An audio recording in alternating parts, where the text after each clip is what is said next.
အားလုံးပဲမင်္ဂလာပါ UK Matchday ရဲ့ Facebook နဲ့ YouTube Channel ကနေကြိုဆိုပါတယ်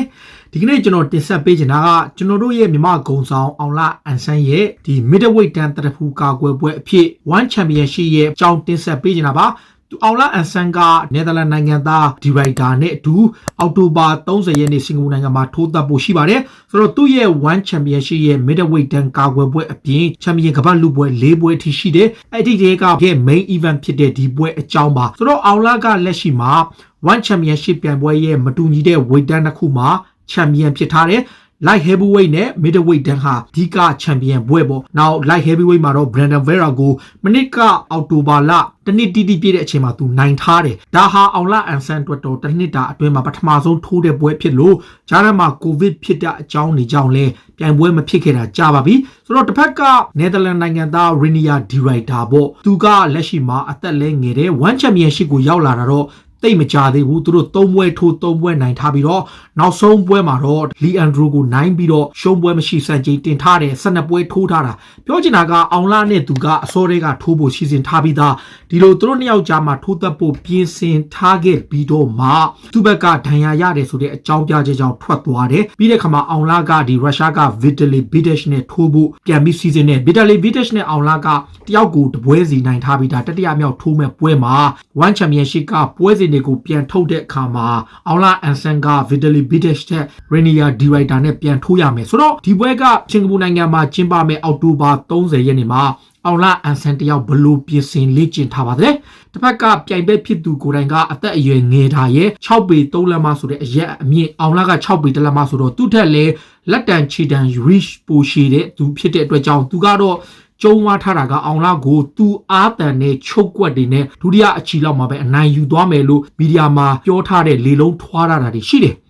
ဒါမဲ့ကျွန်တော်တို့ရဲ့မြမဂုံဆောင်အောင်လာအန်ဆန်ကတော့မတူညီတဲ့ weight တန်းနှစ်ခုမှာချန်ပီယံဖြစ်ထားတဲ့သူပြီးတီငိမ့်ငိမ့်နဲ့ပဲသူပြိုင်ဘက်ကိုလည်းလွန်လွန်ကျူးကျူးပြောထားခြင်းမရှိဘူးသူ့ဘက်ကသူ့လုပ်ပြီးအကောင်းဆုံးပုံစံနဲ့လေ့ကျင့်နေတယ်အောင်လာကပြီးခဲ့တဲ့တစ်ခေါက်ကိုဗစ်တွေစဖြစ်တဲ့အချိန်မှာသူကိုယ်တိုင်ကိုဗစ်ရောဂါဖြစ်ခဲ့လို့ဒီအမေရိကမှာသူရောသူမိသားစုပါကူးစက်ခဲ့ပေမဲ့ပြန်ပြီးတော့ recover ဖြစ်ပြီးတော့သူကိုယ်တိုင် training လေ့ကျင့်ပြီးတော့ပြင်းပြင်းထန်ထန်လုပ်နေတယ်ပြိုင်ဘက်က Vitaly Bidech ပဲဖြစ်ဖြစ် Renier De Ruyter ပဲဖြစ်ဖြစ်ဘသူနဲ့ဖြစ်ဖြစ်သူရှင်ပြိုင်ဖို့အတွက်သူ့အနေနဲ့ UFC ကလို့တကယ် champion ဆရာတွေသူ့ရဲ့ trainer partner တွေနဲ့အတူကောင်းကောင်းလေ့ကျင့်ထားတယ်ဆိုတော့အောင်လာအန်ဆန်အနေနဲ့လက်ရှိနေထားရ Florida မှာသူ့ရဲ့ training camp က main ပေါ့ဗျာ America မှာကလက်ရှိမှာကမ္ဘာမှာတည်ဆိုးမှုအများဆုံးဖြစ်ပွားမှုအများဆုံးဖြစ်ပေမဲ့အခုလောလောဆယ်ရအောင်လာကိုယ်တိုင်ကဒီမီဒီယာတွေနဲ့ဆုံတွေ့ရမှာသူ့အနေနဲ့ပုံမှန်တိုင်းလေ့ကျင့်နေတယ်ဂျင်မှာကောင်းကောင်း fit ဖြစ်အောင်လုပ်တဲ့အခါမှာ June July August September ပေါ့ဒီ3လတာကာလအတွင်းမှာသူဟာအကောင်းဆုံး body fit ပုံစံပြန်ရပြီးတော့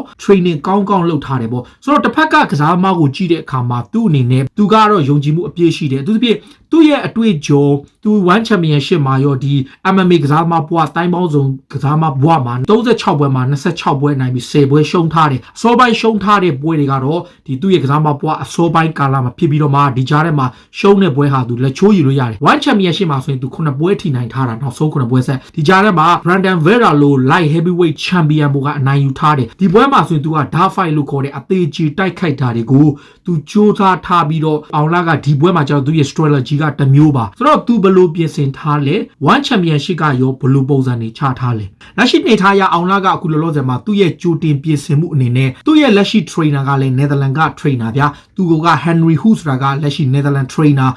နယ်သာလန်မှာကတကယ် fighter ကောင်းနေများတယ်လက်ရှိသူ့ရဲ့ပြိုင်ပွဲဖြစ်သူကိုယ်တိုင်ကဥရောပရဲ့ Jiu-Jitsu တိုင်းပေါင်းစုံ champion မှာ champion ဖြစ်ထားတယ် Jiu-Jitsu မှာ ground fight မှာအဓိကဖြစ်တဲ့ Jiu-Jitsu နဲ့ညပန်းဆိုနှစ်ခုရှိတယ်ပဲ ground fight မှာကအဲ့ထက်မှာ ground fight ထဲမှာဆိုရင်သူ့အနေနဲ့ဒီ Jiu-Jitsu ကိုတော်တော်လေးကိုအားတာပြီးတော့ကပတ်အနှက်ရထားတော့သူကအချောက်သက်အရန်ပုတ်အရန်ကောင်းနေဗျာဒါပေမဲ့အောင်လာကသူ့နီးသူဟာနဲ့သူအကောင်းဆုံးပြင်ဆင်ထားသလိုနယ်သာလန်ကစားမတယောက်ရဲ့အားနေချက်အားတာချက်တွေကိုသူအားလုံးကြည့်ထားတယ်သူထိုးခဲ့တဲ့12ပွဲလုံးကိုသူအသေးစိတ်လေ့လာထားတယ်ဆိုပြီးပြောထားတယ်ဒီနေရာမှာအောင်လာအန်ဆန်ကလက်ရှိနေထားရကျွန်တော်တို့သူ့ရဲ့ performance ကိုအားလုံးတွေးခဲ့ပြီးသားပါသူရှုံးသွားတဲ့ပွဲတွေတောင်မှသူ့ရဲ့ performance ဘယ်လောက်ရှိလဲသူဘယ်လောက်ထိ brave ဖြစ်လဲ သူဘလောက်ထိသားလဲပေါ့ကျွန်တော်တို့သူစပြီးနာမည်ကြီးတာကအချုပ်တက်ပုတ်တွေနဲ့သူအရန်နာမည်ကြီးခဲ့ပေမဲ့အခုနောက်ပိုင်းပွဲစဉ်တွေမှာသူဟာတကယ်ကိုသူတေကိုတေထိုးတဲ့ထိုးတက်မှုမျိုးတွေနောက် stand fight လို့ခေါ်တဲ့မတ်တရက်ပြီးတော့ stand fight လုပ်တာကိုသူအားတာချက်ပို့နေတဲ့နောက်ပိုင်းမှာအဓိကထိထိမိမိအနိုင်ယူလာတဲ့ပွဲတွေရှိတယ်ဒါပေမဲ့အခွင့်အရေးရတဲ့အခါမှာသူ့ရဲ့ချုပ်ကွက်တွေဟာလည်းပြိုင်ဘက်ကိုအပြောင်းလဲဖြစ်သွားအောင်သူလုံနိုင်စွမ်းရှိတဲ့သူဆိုတော့တစ်ဖက်ကလည်းအချုပ်တက်ပုတ်ကောင်းတယ်လို့နာမည်ကြီးနေတယ် One Championship ဘက်ကအစောပိုင်းတုန်းကသူတို့ကိုတည်ထားပြီးတော့မှပြန်တွေ့တဲ့အခါမှာဒီချိန်မှာ Rainier Director အနေနဲ့သူ့ရဲ့ confidence ကရောဘယ်လောက်ရှိလဲခုလောလောဆယ်မှာဒီပွဲကစင်ကာပူနိုင်ငံမှာကျင်းပမဲ့ပွဲဟာပြည်သက်မပါတဲ့ audience မပါတဲ့ပွဲဖြစ်တဲ့အတွက်ကြောင့်သူ့အနေနဲ့ပြည်သက်မပါတဲ့အခါမှာဘယ်လိုရှိရမယ့်အနေအထားမျိုးတွေနဲ့သူလေ့ကျင့်ထားလို့ပြည်သက်နဲ့လေ့ကျင့်နေထားတဲ့ပုံစံတွေသူဟာပုံစံမျိုးစုံနဲ့ဒီပွဲအတွက်ပြင်ဆင်ထားတယ်ခတ်တာက One Championship ကဒီပွဲမှာကန့်သက်ချက်တွေအများကြီးလုပ်ထားတယ်ဗျနံပါတ်1အနေနဲ့ပြိုင်ပွဲသွားတဲ့အခါမှာသူက team တစ်ခုရှိတယ်ဗျသူ့ရဲ့လက်ရှိအသင်းပေါ်နီးပြတွေ trainer တွေအားလုံးသူ့ဆရာတွေနဲ့ team တစ်ခုရှိတဲ့အခါမှာ team ကိုအကုန်လုံးခေါ်သွားလို့မရဘူးဒါသူတို့ရဲ့ကန့်သက်ချက်ပေါ့ဒါကကိုဗစ်ကာလဖြစ်တဲ့အတွက်ကြောင့်ပွဲတိုင်းအားလုံးကိုသူတို့ကကန့်သက်ချက်နဲ့သူတို့ကလူကြီးတွက်စနစ်တကျနဲ့သူတို့က rules တွေထားတာနောက်စင်ကူနိုင်ငံကလည်းဘယ်သူပဲဝင်အခုချိန်မှာတာမန်လူတွေကသူတို့နိုင်ငံဝင်လို့မရပါဘူးအခုလိုပြိုင်ပွဲ event တစ်ခုကျင်းပမယ်ဆိုရင်တော့သူတို့ကဒီ14ရက်ခွင့်ပေးထားတဲ့ပုံစံဗျာကျွန်တော်တို့ပုံမှန်တာမန်လူဆိုရင်တော့ပေးမဝင်တဲ့အနေထားမှာဒါသူတို့ဘက်က rules တွေရှိတဲ့အခါမှာနံပါတ်1အနေနဲ့ဒီ One Championship က release လုပ်ထားတဲ့ statement တွေမှာပြိုင်ပွဲကိုတစ်ပတ်ထက်ပိုပြီးစိုးလာလို့မရဘူးနှစ်ပတ်တွေသုံးပတ်တွေလည်းစိုးလာလို့မရဘူး one week အတွင်းရအောင်လာရမယ်နံပါတ်2အနေနဲ့ပြိုင်ပွဲမစခင်မလာခင်မှာ82နာရီအတွင်းမှာဆေးစစ်မှုပြုလုပ်ရမယ်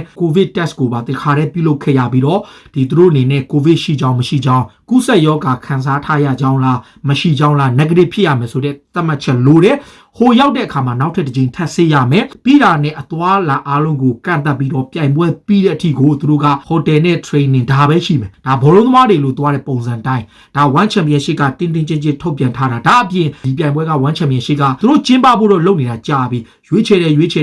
င်းနဲ့ကဒီပွဲမှာအောင်လာအန်ဆန်နဲ့ဒီ Rainier Director တို့ရဲ့ပွဲကိုသူတို့တစ်လလောက်ပဲသူအချိန်ပေးပြီ